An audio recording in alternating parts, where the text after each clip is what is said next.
തെരുവു നായ്ക്കളും ഇഴജന്തുക്കളും ശല്യപ്പെടുത്താത്ത അടച്ചുറപ്പുള്ള വീട് സ്വപ്നം കണ്ട് ലോട്ടറി വിൽപ്പനക്കാരനായ വയോധികൻ.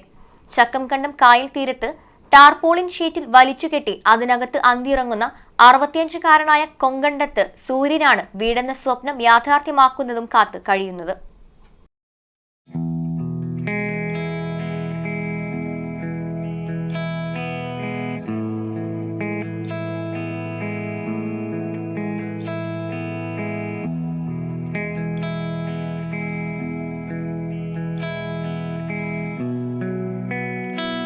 ചക്കംകണ്ടം കായൽ തീരത്ത് താമസിക്കുന്ന സൂര്യന്റെ ഓലമേഞ്ഞ വീട് മാസങ്ങൾക്ക് മുൻപാണ് കാറ്റിൽ തകർന്നു വീണത്.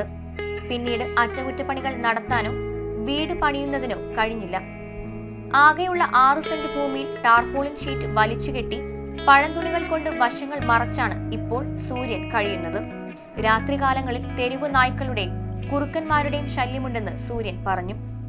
കണ്ടൽക്കാടിന്റെ പരിസരമായതിനാൽ കായലിൽ നിന്ന് ഇഴജന്തുക്കൾ വീട്ടിലേക്ക് വരാറുണ്ടെന്നും പറഞ്ഞു. ഇത്രയും ദുരിതങ്ങളിൽ കഴിയുമ്പോഴും ഇദ്ദേഹത്തിന്റെ റേഷൻ കാർഡ് മുൻഗണനാ ലിസ്റ്റിൽ ഉൾപ്പെട്ടിട്ടില്ല. വീടിന് മുന്നിൽ കസേരയിട്ട് ലോട്ടറി വിറ്റാണ് സൂര്യൻ ഉപജീവന മാർഗം കണ്ടെത്തുന്നത്. ജീവിതം റേഷൻ്റെ അരി കിട്ടും. അതിപ്പോൾ VIP കാർഡാണ് ഇപ്പോൾ കിട്ടിയിട്ടുള്ള വെള്ള. അത് എങ്ങനെയാലും സപ്ലൈ ഓഫീസറോട് കാലും കൈയൊക്കെ പിടിച്ചിട്ട് ഞാൻ മറ്റേ മഞ്ഞ കാർഡിലായിരുന്നു സാർ. എന്നെ ഇപ്പോൾ ഇങ്ങനെ വെള്ള കാർഡിലാക്കി എനിക്ക് കിട്ടേണ്ട ആനുകൂല്യങ്ങളൊന്നുമില്ല. സിലിണ്ടറില്ല. എനിക്ക് 11 രൂപ കൊടുക്കണ്ടേ അരിക്ക് തന്നെ. അപ്പോൾ അങ്ങനത്തെ അവസ്ഥയിലൊക്കെ ഇപ്പോൾ ജീവിക്കാൻ തന്നെ ഒരു മാർഗ്ഗമില്ലാതെ നടക്കുകയാണ്.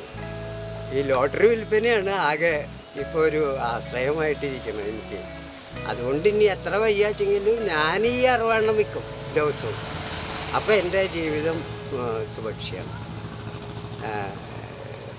എല്ലാം ആരുടെ അടുത്തും കൈ നീട്ടണ്ട. ഇതും കൈ നീട്ടൽ തന്നെയാണ്. റോട്ടിലിരുന്നിട്ട് പേപ്പർ ഇങ്ങനെ നീട്ടി മറ്റേ നമ്മൾ എനിക്ക് തീരെ ഒന്നും ചെയ്യാൻ കഴിയുന്നില്ല എന്ന് പറഞ്ഞുകൊണ്ട് ചുമ്മാ കൈ നീട്ടല്ലോ. ഈ വയോധികന്റെ ദുരിത ജീവിതം കണ്ട് പലരും സഹായിക്കാൻ മുന്നോട്ട് വരുന്നുണ്ട്. ഇത്തരത്തിൽ ഒരു സുമനസ് സമ്മാനിച്ച കട്ടിലിലാണ് കിടക്കുന്നത്. ഇഴജന്തുക്കളും തെരുവു നായ്ക്കളും കുറുക്കന്മാരും കയറാത്ത ചോർച്ചയില്ലാത്ത ഒരു വീടാണ് ഈ വയോധികൻ സ്വപ്നം കാണുന്നത്.